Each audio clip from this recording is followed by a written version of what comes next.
mind him. Let's go. Who knows if he's one of those city ritual people or Yahoo boy? In Umudike village, beauty was not hidden. It walked freely on two long legs, greeting elders and bending to fetch water from the stream. Her name was Isioma.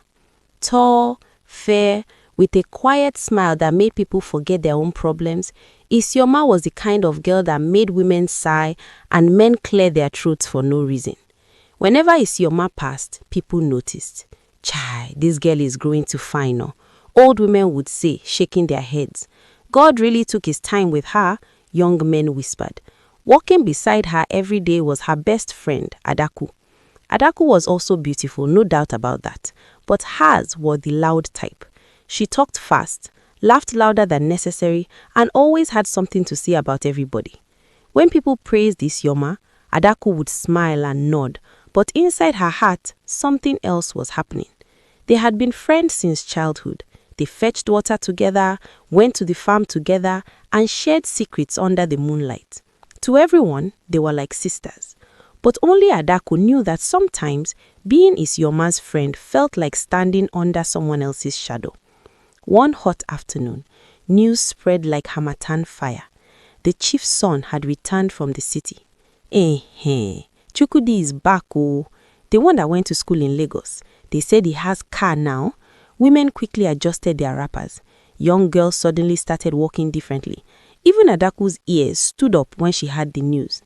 That evening, Isioma and Adaku were returning from the stream, buckets of water balanced neatly on their heads, laughing about nothing serious. As they reached the narrow footpath near the old Iroko tree, they saw a tall young man approaching. Clean shirt, city confidence, calm steps. It was Chukwudi. They greeted him respectfully and tried to pass, but as Isioma moved, the sun touched her face and Chukwudi stopped walking. He turned. His eyes followed her. Without thinking, he called out gently, "Biko, excuse me." Isioma slowed down. Adaku's hand tightened around her friend's arm. Chukwudi stepped closer, his voice calm but curious. "I just want to speak with you for a moment." Isioma hesitated. Before she could answer, Adaku hissed sharply and pulled her forward. "Isioma, don't mind him. Let's go. Who knows if he is one of those city ritual people or Yahoo boys?" Isioma's heart skipped. Fear crept in. She followed Adaku. Behind them, Chukwudi stood still, watching the girl with the bucket walk away, wondering why Beauty would run from a simple greeting and deciding right there that this was not the end. The next morning, the village was alive with chatter. Women were gossiping at the market, men were fixing their bicycles, and the children were chasing one another with laughter. But for Isioma, the day began as usual. A trek to the stream with her friend Adaku, carrying empty buckets that would soon be filled with fresh water. Adaku, as always, was talking a mile a minute. "Chai, Isioma, did you hear what Nena said about the chief's son? They say he's not just fine, he's smart, oh, city smart. He can even speak English properly." Girls were looking at him, Isioma chuckled softly. "Ada, don't let your mouth run faster than your legs. Just fetch the water, that's all." They laughed and continued walking, buckets balanced perfectly on their heads. As they were nearing the narrow footpath where the Iroko tree stood tall, Chukwudi appeared again. This time he was closer. He smiled politely and said, "Good morning, ladies. Beautiful morning, isn't it?" Adaku froze for a split second, then nudged Isioma. "See, he's here again. Ignore him, Isioma. I said, just ignore him. Who knows what he is?" Isioma's frown pressed into a thin line, and slowly she nodded, following her friend away from him. Her heart was torn. She felt a strange curiosity about the man, but the fear in Adaku's voice pushed her forward. Chukwudi watched silently as the two girls walked away, laughing as if nothing happened, but he could see the hesitation in Isioma's steps. Later that night, Adaku could not sleep. She sat up, thinking about Chukwudi. Imagine, oh, this guy I've been eyeing is already interested in Isioma. It will not happen. The moonlight fell through her window, but instead of calm, her mind was alive with mischief. She stared at the ceiling, whispering to herself, "Chai, Isioma thinks she can have everything. Fine, tall, smart, and now this Chukwudi. No, I cannot allow this. If he likes her, it will be because of her beauty, not sense. I must act fast." She imagined herself telling Chukwudi terrible things about Isioma. She giggled, almost loud enough to wake her mother. Maybe if I say she has HIV and that she uses special supplements to look like that. Oh yes, that will scare him. The next morning, Adaku dressed sharply, putting on her most confident smile. She strolled to the chief's house where Chukwudi had been seen walking around the village. She found him near the courtyard, looking calm and thoughtful. "Good morning, sir," she said sweetly, hiding the envy in her voice. Chukwudi nodded. "Good morning, Adaku. How are you today?" Adaku leaned closer, lowering her voice like a secret agent. You must not get close to Isioma. You see, there are things you do not know." Chukwudi raised an eyebrow. "What things?" Adaku took a deep breath and launched into her story, embellishing every detail. "Isioma, she takes supplements. They make her body, her beauty like that. And she paused for dramatic effect. She has HIV. Chukwudi blinked once, then again. He tilted his head, unsure whether to laugh or frown. He had heard village rumors before, but this... "Are you sure about this?" he asked slowly, carefully. Adaku nodded vigorously, pretending to be shocked he would even question her. Yes. If you love her, you must stay away. Believe me, I am telling you for your own good." Chukwudi remained silent for a moment, looking at her seriously. Then a small smile appeared. I see." Adaku's heart leapt. Yes, he believes me, finally, she thought. But inside, Chukwudi's mind was working. Something is off. This story, it does not add up. Isioma's behavior, the way people speak of her, I need to find out for myself. That evening, he was already planning to speak with Isioma directly, despite the warnings.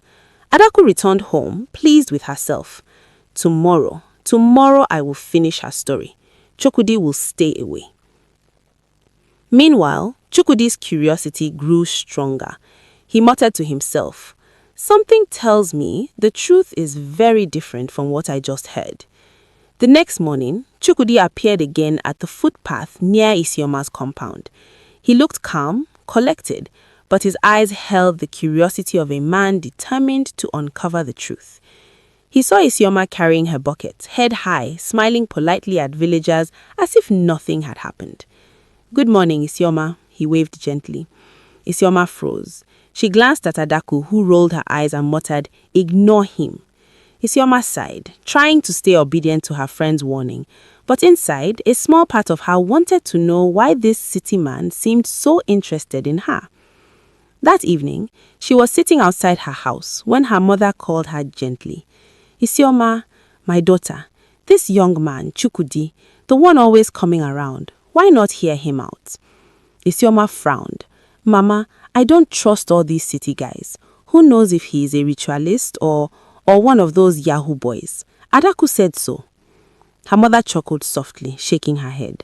"Adaku may have her reasons, but my daughter, a person must hear words before running.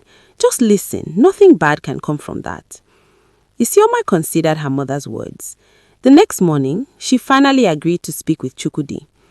They sat under the old Iroko tree, exchanging polite greetings.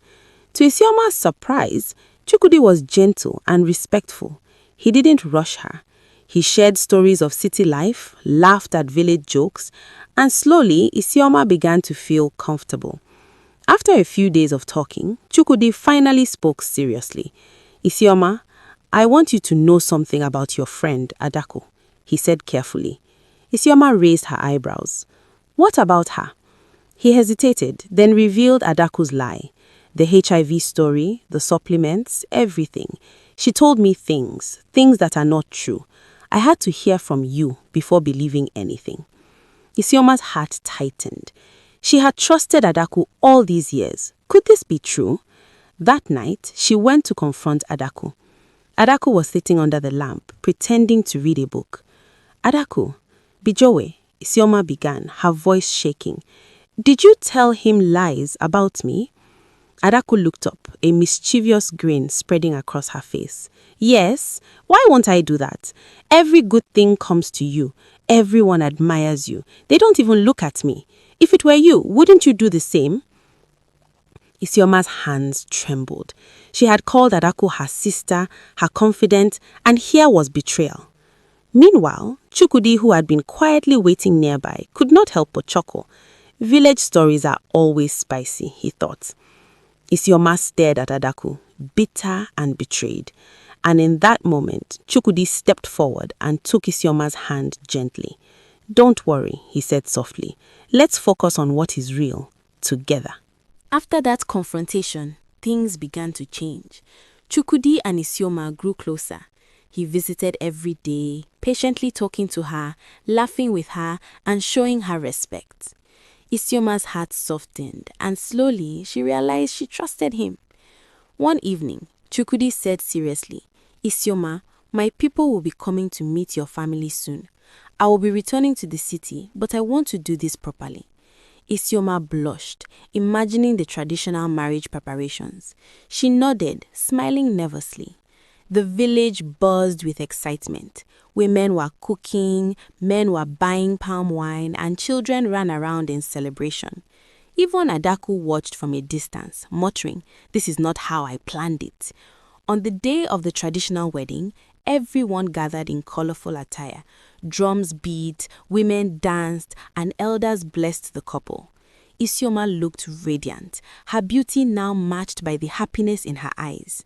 Chukwudi smiled proudly, holding her hands as they performed the customs of their people. By the next month, Isioma and Chukwudi were ready to leave for the city. Farewells were said with laughter, tears, and blessings.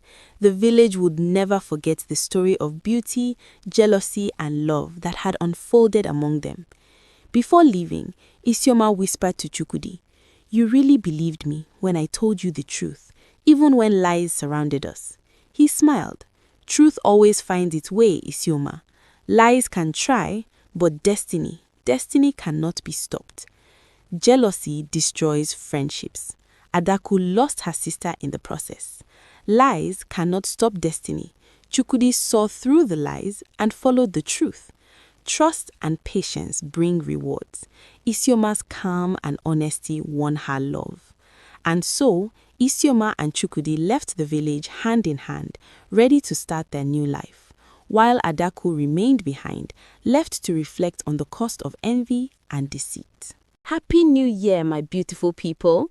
Thank you so much for watching this story till the end.